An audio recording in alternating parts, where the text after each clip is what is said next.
Sou Marisa da Fonte Andrade Lima, embora profissionalmente seja mais conhecida como Marisa da Fonte. Estou aqui no hospital há 22 anos, desde a sua fundação, e desde o começo coordeno a UTI geral desse hospital. Eu acho que a minha relação com a terapia intensiva é uma relação de paixão.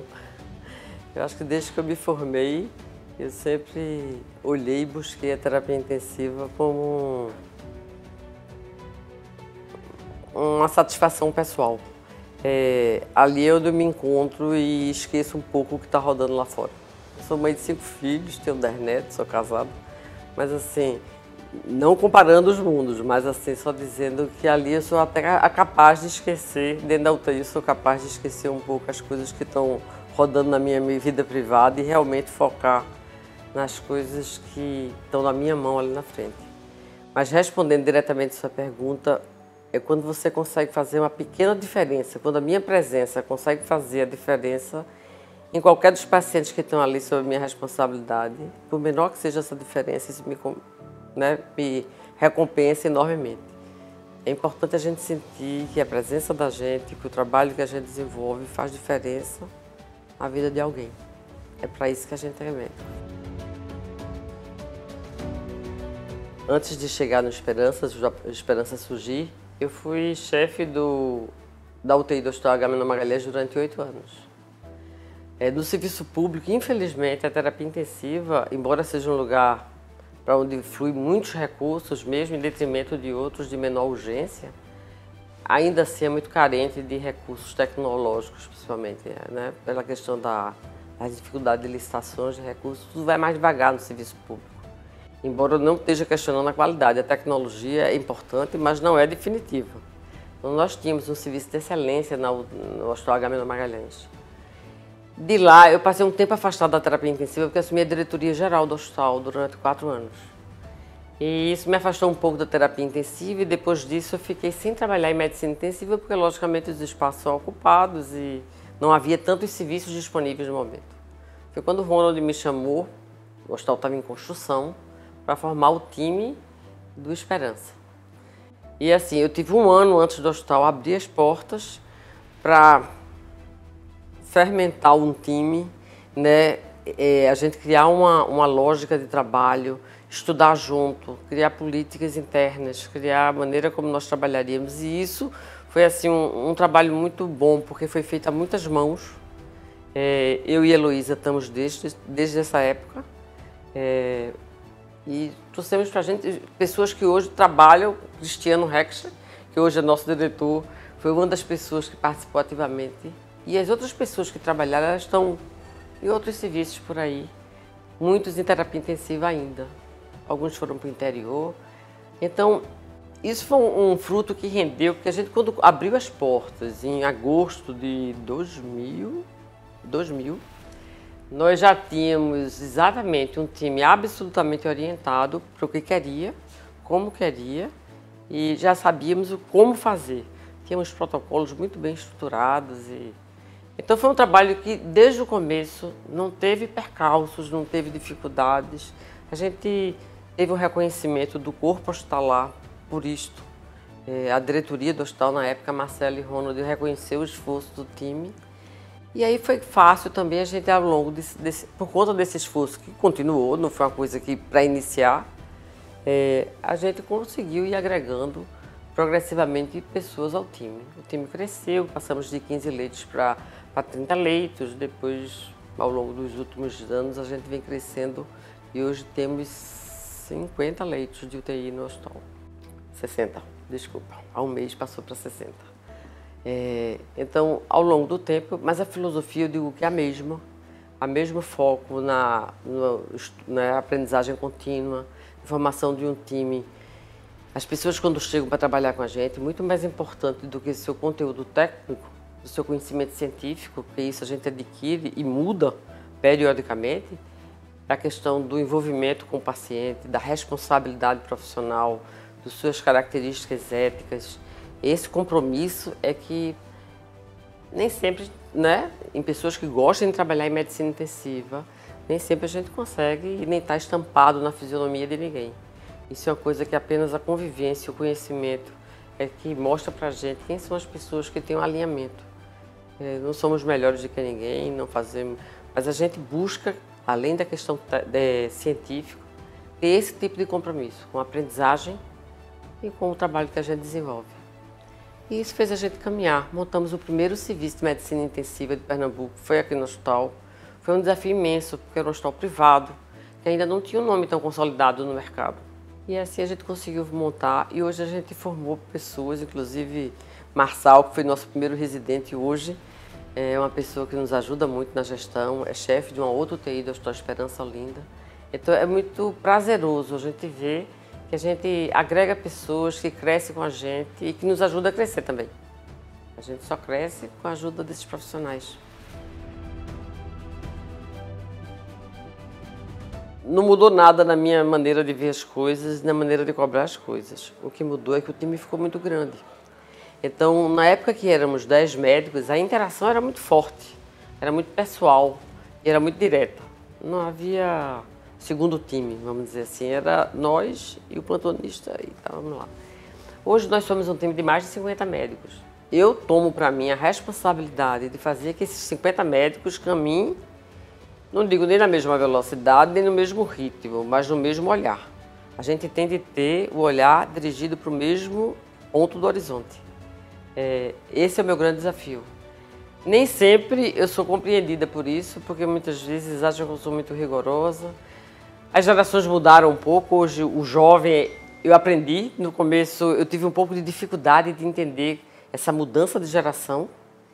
Hoje a geração é mais volátil, ela pensa muito mais no ser e na qualidade de vida do que exatamente no ter, que talvez tenha movido uma geração anterior, sem emitir nenhum juízo de valor. Só estou assim, uma coisa que eu aprendi a conhecer, mas não consigo mudar a minha essência de ser.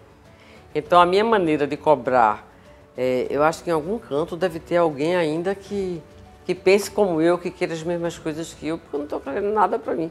Eu só quero que a gente faça o melhor que a gente consegue todos os dias. E buscar amanhã fazer melhor do que fez hoje. Para mim, enquanto eu não conseguir, não tiver energia para fazer isto, na hora que eu perder esse elan, essa vontade, é a hora de eu pegar a chuteira e o bastão e passar para o próximo. Eu acho que com um time tão grande, a gente agregou um conhecimento também muito diverso. Um time de 10, por melhor que seja, ele não será melhor do que um time de 50 com essas qualificações que eu citei anteriormente. Então, eu acho que hoje a gente tem muito mais, além do conhecimento ter ficado muito mais volátil com a internet, com a epidemia, a pandemia, nos trouxe também assim, uma velocidade de informação e uma quantidade de informação louca. Então, eu acho que a gente caminhou no sentido de, hoje, todos os médicos que trabalham, eles são muito mais possuidores de conhecimento da área que trabalham do que antes. Sem dúvida nenhuma, em 20 anos, a quantidade de informação que está disponível e a maneira como a gente processa essa informação mudou. Então, eu acho que a gente tem um time muito mais forte no sentido de, apesar de ser diverso, conhecimentos um pouco diferentes, no quebra-cabeça, eles compõem, né, com mais completude do que no passado, em que dependia mais do conhecimento dos mais experientes, os conhecimentos. Então, eu acho que a gente cresceu muito porque me dá a segurança que com tantos leitos as coisas vão ser cuidadas, os resultados. E isso, os nossos números, os nossos indicadores mostram isso. Não é uma impressão, não é uma vontade que isso seja verdade. Isso é constatado mensalmente quando nós somos auditados pela CCIH, quando nós somos auditados pela qualidade, pela ouvidoria, que, né, nos pontua aí as nossas falhas. Não somos perfeitos, né? Então, muita coisa para fazer, muita coisa para corrigir, muita coisa para caminhar. Mas eu acho que a gente tem feito o dever de casa, como se diz. A gente sempre procura, a cada falha, a cada erro, né, aprender um pouco e disseminar isso dentro da equipe. São pequenos desvios de trajeto, de alinhamento, assim, a gente precisa desviar um pouquinho para cá, está muito pesado para cá. Essas coisas de quem ainda está no leme. Mas eu tenho certeza que eu não dirijo esse barco só. Nunca dirigi e nunca... O que é bom da UTI é isso. Eu digo sempre que a gente tem uma corrente. Corrente basta um elo. quebrar que todo o esforço dos outros vai embora. Então, isso eu digo sempre, todos os dias, do técnico, do recepcionista da UTI, a enfermeira-chefe, a médica coordenadora, todos têm um papel a desempenhar e todos têm, no final das contas, a mesma importância. Às vezes um precisa de mais esforço, outro menos esforço.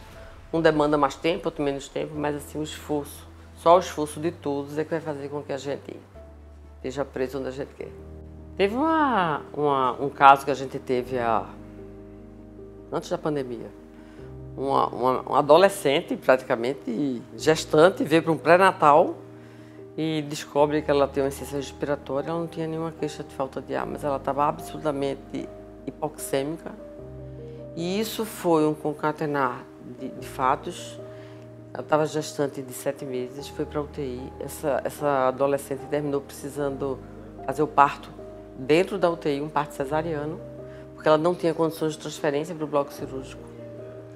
A criança nasceu bem, graças a Deus. A menina passou por uma situação gravíssima, precisou ficar em circulação extracorpórea durante dias, precisou ser reoperada. Nós não conseguimos identificar no primeiro momento pela dificuldade de transporte para fazer uma tomografia, fazer exames de imagem com facilidade, o que causava isso, e descobrimos que era um câncer de tireoide invasivo, gravíssimo, que a gente não tinha como tratar com quimioterapia, a única chance era cirúrgica. Nós conseguimos a autorização dos pais para levá-la para o bloco cirúrgico, ele era inoperável. E essa menina conseguiu sair da circulação extracorpórea, ela conseguiu fazer um tratamento alternativo do câncer de tireoide, que respondeu brilhantemente. Essa menina, todos os anos no Natal, nos manda uma fotografia com a filha. Então, isso para mim, eu vou levar para o último. Enquanto eu tiver memória para lembrar, eu não só vou lembrar, como eu vou compartilhar com o meu time, porque são vitórias como essa que não devem a nós, né? Foram coisas quase guiadas por Deus. Para mim, que sou católica, para mim, só guiadas por Deus é que a gente pode ter feito o que a gente fez. Foi meu segundo caso de circulação extracorpórea, um caso gravíssimo e que a gente, uma paciente no pós-operatório, então era tudo contra e deu certo, brilhantemente. Então isso é para botar a gente de joelho e mostrar que a gente tem de ser humilde, de que a gente só está aqui como veículo e assumir a missão. Nem sempre os casos são tão bem-sucedidos, nem sempre os casos são tão felizes como esse. São dolorosos, a gente vive muito do limite em algumas situações, mas eu acho que assim, o viver junto com a família e com o paciente às vezes também de um aprendizado tão grande que acho que a gente sai maior. Esse sofrimento termina espairecendo e ficando a possibilidade de um crescimento que a equipe termina tendo. Muitas vezes choramos, né? Nos deprimimos, nos estressamos. A Covid foi um momento disso. Então a equipe realmente sofreu muito na época da Covid, muita pressão, muitos casos dramáticos, marido e mulher na mesma UTI. Então foi coisas que nem é bom lembrar assim pelo que ele trouxe para a equipe. Funcionárias nossas, a gente teve uma técnica de enfermagem gestante que também pariu nessa época, ficou gravíssima e graças a Deus está ótima.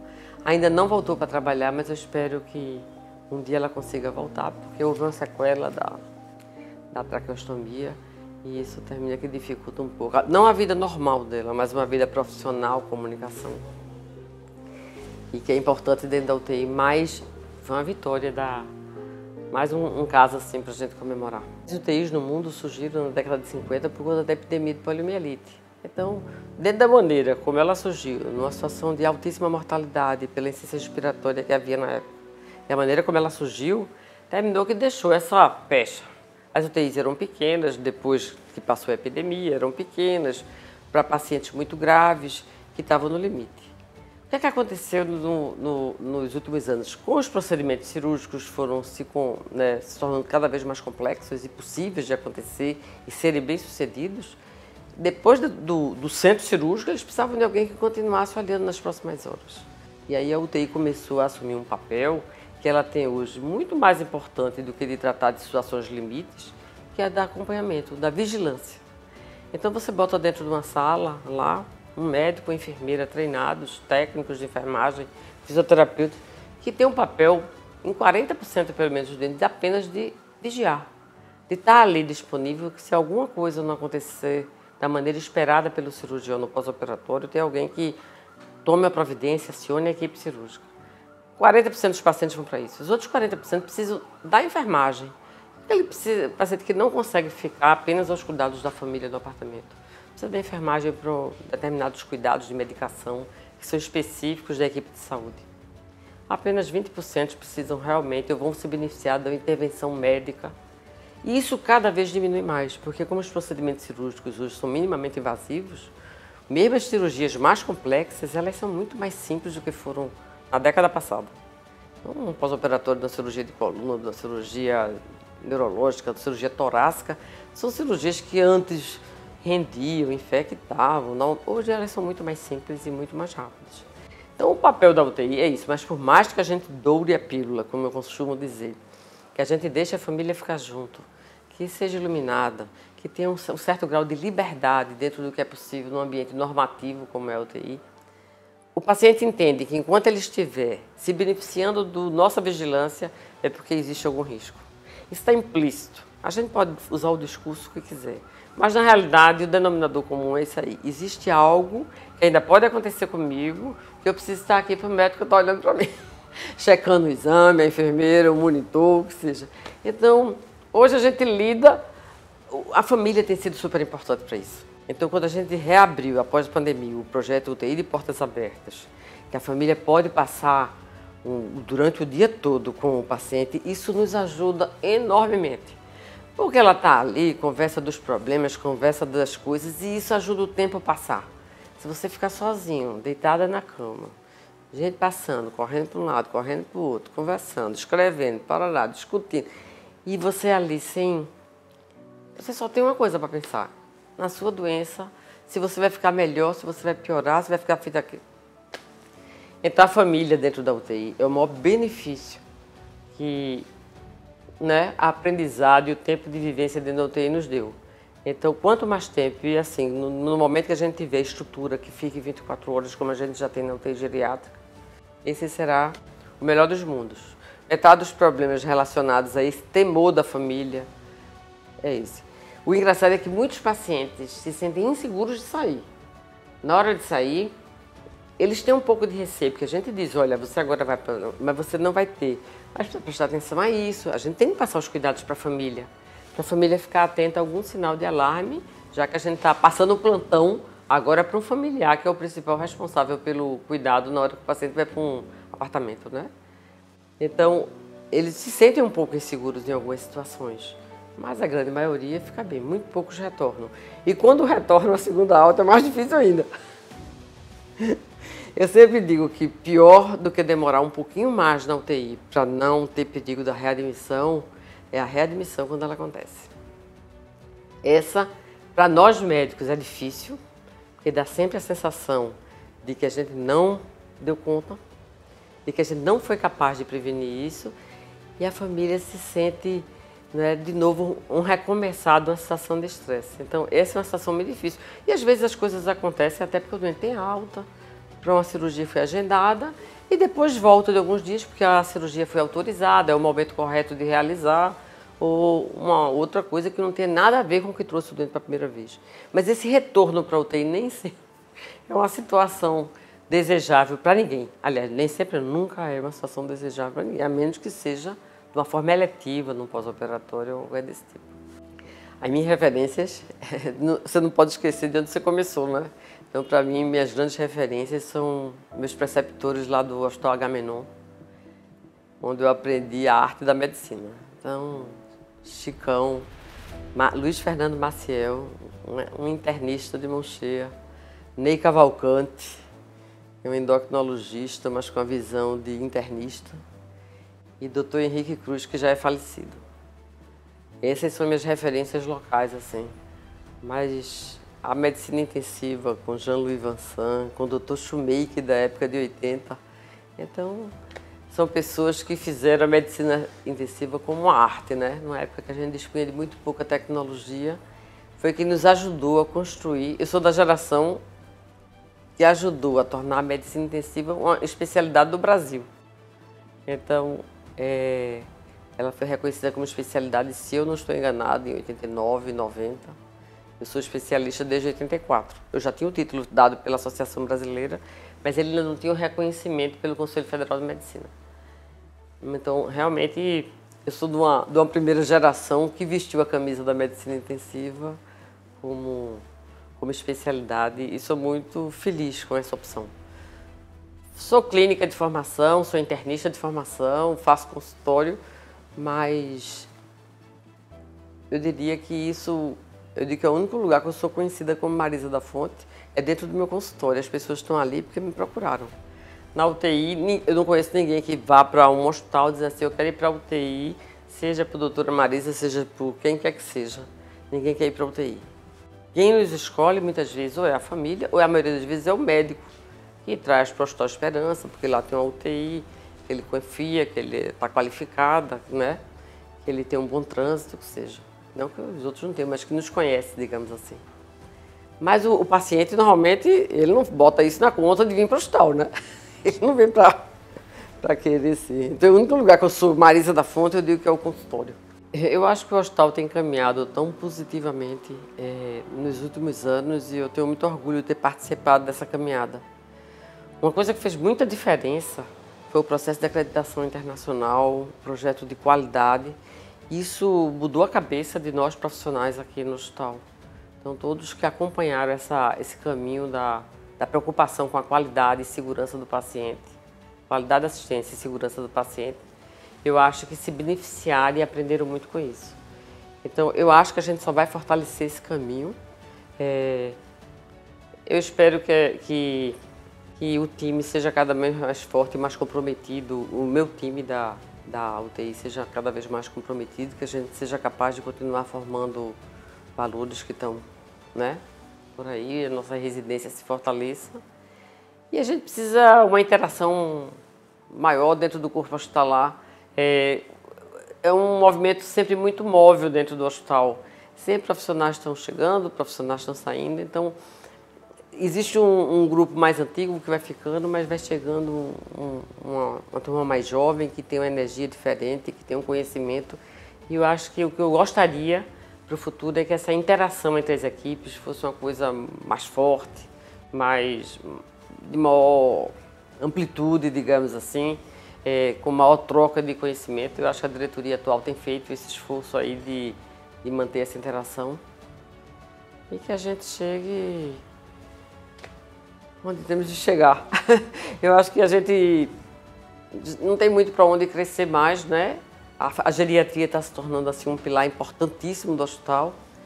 Isso para a gente é importante. A gente se antecipou aí até com a UTI geriátrica, que para nós é uma satisfação enorme tê-la e tem sido um sucesso. Assim, a maneira como a equipe tem tratado nossos pacientes idosos é uma população que cresce ano a ano. E eu digo brincando assim, quem não gostar de tratar de paciente idoso é melhor não ser médico, porque não tem opção, né? É sem opção. Então, eu já faço parte do time também, então não estou defendendo a própria camisa, mas eu acho que tratar do idoso, e quando eu falo idoso, é do idoso muito idoso. O paciente octogenário, nonagenário, que cada vez é maior e numeroso, ele é um desafio para nós, e eu acho que esse é um caminho que a gente tem de fortalecer cada vez mais na instituição e acho que a gente está no caminho certo. Tem um time de geriatria muito forte, de bons clínicos, bons geriatras, formadores de opinião também, e que vem nos ajudar e nos corrigir enquanto intensivistas no caminho que a gente está traçando.